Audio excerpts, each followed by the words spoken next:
Why the American dream feels impossible now. A few decades ago, an ordinary American could graduate school, get a decent job, buy a house, raise a family, and retire comfortably. But today, millions of Americans are working harder than ever, yet feel further behind than ever. Home prices have exploded. Rent keeps climbing. Debt is becoming a way of life.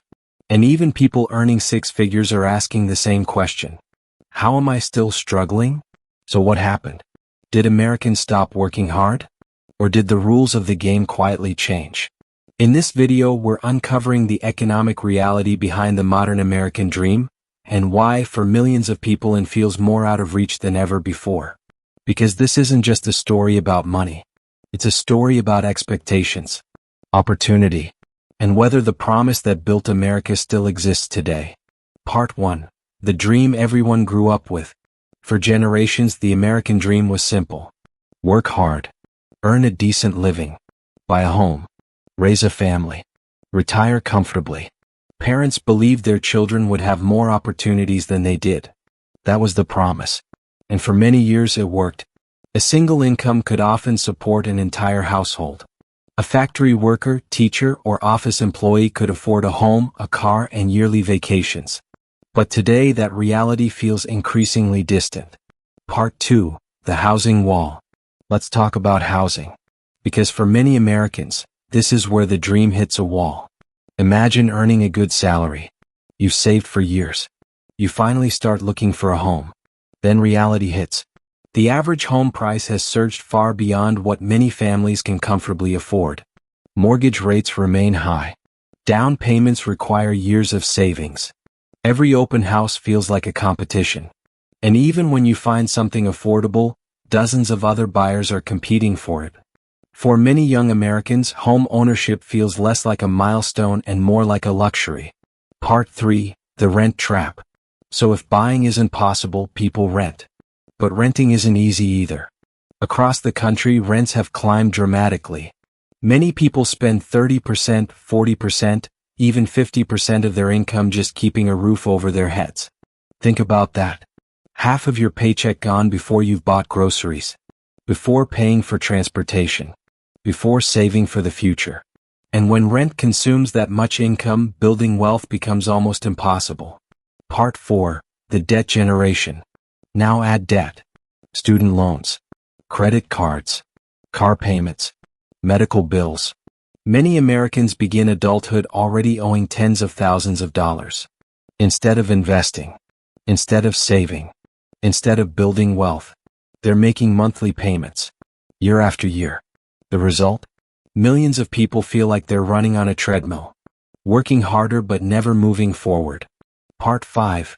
Everything costs more. Walk into a grocery store, look at the prices, buy health insurance, pay utility bills, fill up your car. Almost everyone has noticed the same thing. Life simply feels more expensive. Even when inflation slows down, prices rarely return to where they were. The cost increases remain. Meanwhile, wages often struggle to keep up. That's why many families feel financially squeezed despite having jobs. Part 6. The fear of falling behind. There's another challenge people don't talk about enough. Uncertainty. Technology is changing faster than ever. Artificial intelligence is transforming industries. Jobs that seemed secure a few years ago suddenly feel vulnerable. Workers aren't just worried about today's paycheck. They're worried about tomorrow's paycheck too. And uncertainty creates stress. Because planning your future becomes difficult when the future keeps changing. Part 7. Two different Americas. One of the biggest reasons people feel frustrated is the growing gap between those who own assets and those who don't. If you bought a home years ago, your wealth likely increased. If you owned stocks, your portfolio probably grew. If you already had assets, the system rewarded you. But if you were trying to enter the market today, the barriers became much higher. Many young Americans feel like they're joining the game after the best opportunities have already passed. Whether that's true or not, it's a feeling shared by millions. Part 8. Is the American dream dead? So is the American dream gone? Not necessarily. People are still starting businesses, still buying homes, still building successful careers, still creating wealth. But the path looks very different than it did for previous generations. The dream hasn't disappeared. It's become more expensive, more competitive, and more difficult to reach. That's why so many Americans feel frustrated. Not because they don't believe in the dream, but because they feel they're working harder than ever just to get a chance at it. And maybe that's the real story of 2026. Not that people stop dreaming, but that the cost of the dream keeps getting higher. Vito, what do you think? Has the American dream become harder to achieve? Or has it simply changed? Let me know in the comments.